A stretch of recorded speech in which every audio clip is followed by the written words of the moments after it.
another Sunday at Covington. Woo! Let me go outside. That's the reality of the situation. But when we all get desperate enough, to say, you know what? Whatever it takes, you're not moving. Whatever it takes, you're not moving. TJ, come for 1 second. Whenever we get desperate enough, I use TJ as an example. Just stand right at the altar, TJ. If we are desperate enough to get to his hem, I've established that we have to be on the floor. I've established that we're going to do whatever it takes to get to him. If I grab his hem, walk. If I grab his hem, I'm going. I'm going. He's not leaving me. I'm going. It's a Jacob mentality. Thank you. It's a Jacob mentality. Hold on until you get what you have to get. Hold on until you get what you have to get. Our problem is we're too quick to let go. Don't be quick to let go. Whatever you have to face out there is not better than holding on. Hold on. If you perish holding on, you're going to be with him anyways. Why would you let go? That's the issue. That's what we're teaching our kids. Let go. Let go and let God. Yes, it makes sense, but don't let go to God. Let go and let God do what he has to. Let go of your issue. Let him do what he has to do, but don't let go of him. That is your God. Why would you let him go? The problem is we pick him up and put him down. Pick him up, put him down when it's convenient for our lives, because we live busy lives. We're 21st century Christians, and we understand 2 hours. Lesley speaking today, 30 minutes. I'll be home for my rice. It'll be great. My rice and peas has to be ready. Such and such is coming over. My oxtail's already on. My Sunday dinner is more important than me getting what I have to get.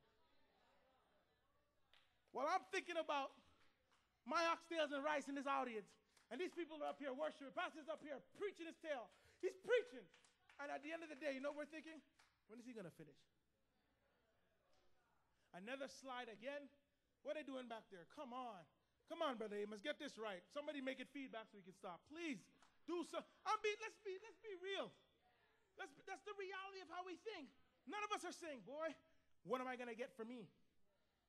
I need to take something home with me. Nah, I just came. I was here. Sunday school, boom, boom. I'm ready to go. It's time to go home. It's not a mentality of I'm going to stay and get what I'm going to hold on until I get what I have to get. I'm not, you guys know I'm not the most long-winded person. I hope I painted a picture for you. I hope I painted a picture that you could see what I'm trying to tell you. Young people, I hope you understand what I'm trying to tell you. Don't be too cute. Don't be too cool, as they say for school. Don't be too cool to come and get what you have to get. That's my mentality. Don't be too cool to come and get what you have to get. There's nothing more important in your life than your God. There's nothing more. I don't care what he tells you. I don't care how he loves you. I don't care what he tells you on text. There is absolutely nothing more important than your God. And the quicker you tap into that, the quicker we understand that, the quicker we say, you know what? God first. Then we'll understand. Everything else will follow. There's too many of us looking for a wife and a husband. At 15. For what? You're 15. What are you going to do? You can't even cook rice good. You're 15. You don't even have a job. You work part-time at McDonald's if they give you hours. If. What do? You don't have a benefit. You're still on your mom's insurance. What are you going to do? I'm baffled. I'm baffled at how some of these relationships are more serious than me and my wife. We sit home and we say, but wait, this doesn't make sense. How does this make any logic? At 15, you've been so illuminated you could see that this is it forever. Woo! Are you serious? You're 50, you haven't even experienced life. You just started living. You're 15. And I'm talking metaphorically. I'm not talking about any one, but it is what it is. You're 15. How do you sit there and see yourself at the I do moment? Bishop, when you cross that bridge and say I do, it's life. At 15, you know what you tie your life to, but if I ask you what you want to be, you don't know. What do you want to be when you grow up? I don't know. What are you going to study in school? I don't know. Where are you going to school? I don't know. But you're in love. Yep. But that's who you're going to be with forever. Yep. But Lesley, he loves me. Okay. Really? Will he die for you? I don't know. So where's the love? Where's the love? I'm showing you somebody who died for you. I can prove it to you. It's in a book. It's in a book. And now we've come so far. It's in the Passion of Christ. I can show you the movie. And it still doesn't depict how heavy it is. He died for you. He took on every sin you had. He has told you, I love you. Yet still, you're coming here and you're disrespectful. Yet still, you're coming here and do what you have to do to come and hang out with your friends. To come and see. Like, to come and see somebody. Ooh, let me see what such and such got. And it's not just the kids. It's not just the kids. I'm not going to sit there and beat them up. It's not just the kids. Some of the adults come here just to see. Oh, really? Oh, okay. Let me see what Bishop's going to talk about today. It is. Let me see if TJ's playing the drums. Let me see what he has on. Why is he wearing that? That disrupt my spirit. Then your spirit was disrupted when you came in. I'm not condoning. Don't get me wrong. I'll use him as an example. If he wore something that was disrespectful, I'll pull him to the side and say, listen, that made no sense. So put that on again.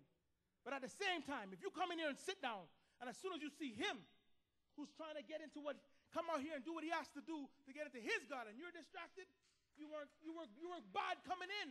It had nothing to do with TJ. If God can make a donkey talk, he can make TJ talk looking crazy. How is it possible that you can't even understand that?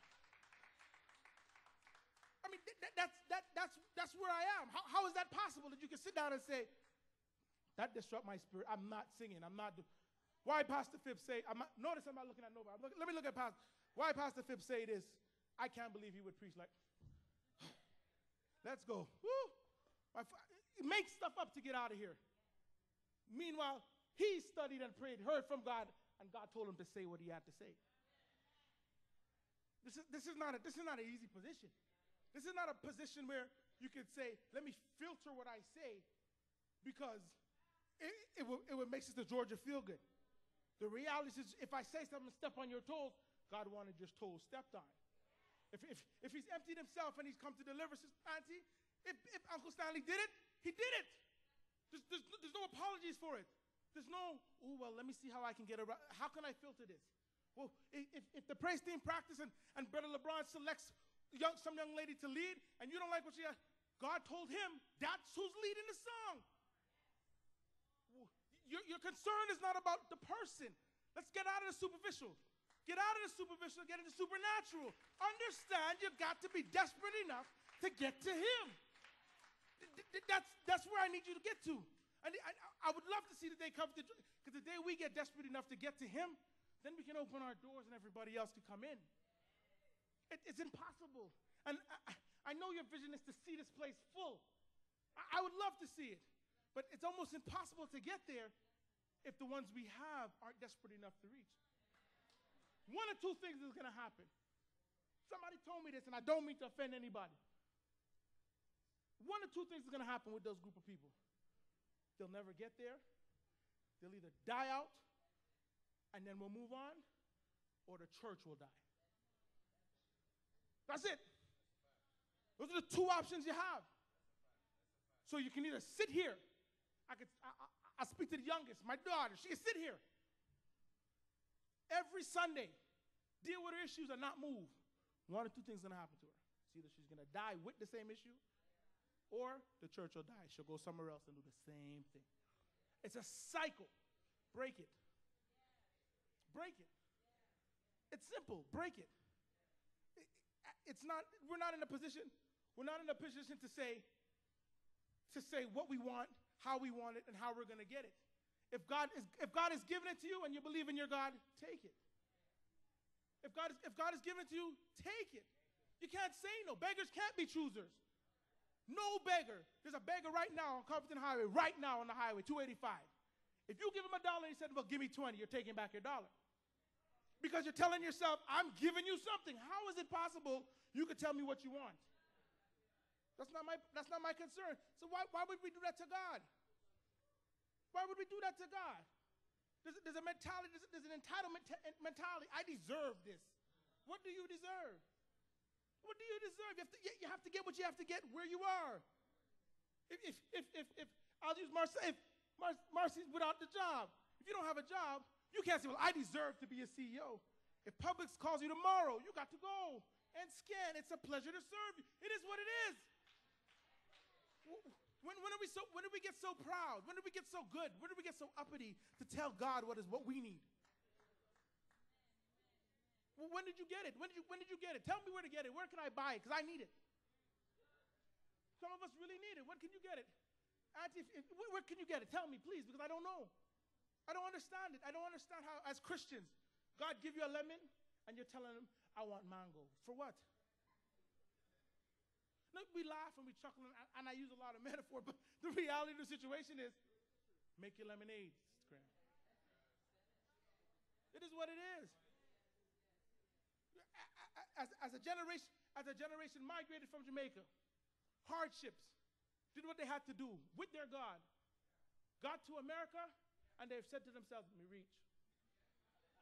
Gary, they buy a big house. They put yard, they put fence, 3-4 cars, have a little job, coming out big church. Their church in Jamaica, I don't know. Maybe it was a fit numerous times in here. So when you go home and you tell them, well, look, this is my church. Wow, what a land. Land of milk and honey. It's flowing. So much so that you're telling God what to give you. So much so you lose your desire that you had when you first got here. Now, if you've lost it, again, how is Kalila going to get it? If you've lost it, how are your kids going to get it?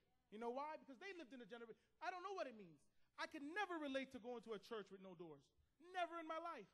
I can't even picture it. Because to me, who builds a building with no walls? I'm just saying. I don't think you understand. And in America, my brought up, me, personally, without the proper walk permit, you're not even going in there. If the walls aren't closed, you can't go. They won't even let you go. So I have no idea I have no idea. I don't have a concept. But what I do see is a man who will pray. What I do see is a man who's desperate enough to hold on to God. When a man gets to that point, and I see that, I can pattern myself after that. His testimony, hey, it is. I know what where his testimony has brought him from. I know where he is. And my testimony should be to pick up from where he is to keep it going. It's impossible for me to go back to where you were because I cannot relate to it. I cannot relate. There's no way. And I tell people this all the time. The issues that your kids have, the issues that my kids have, because I call them my kids.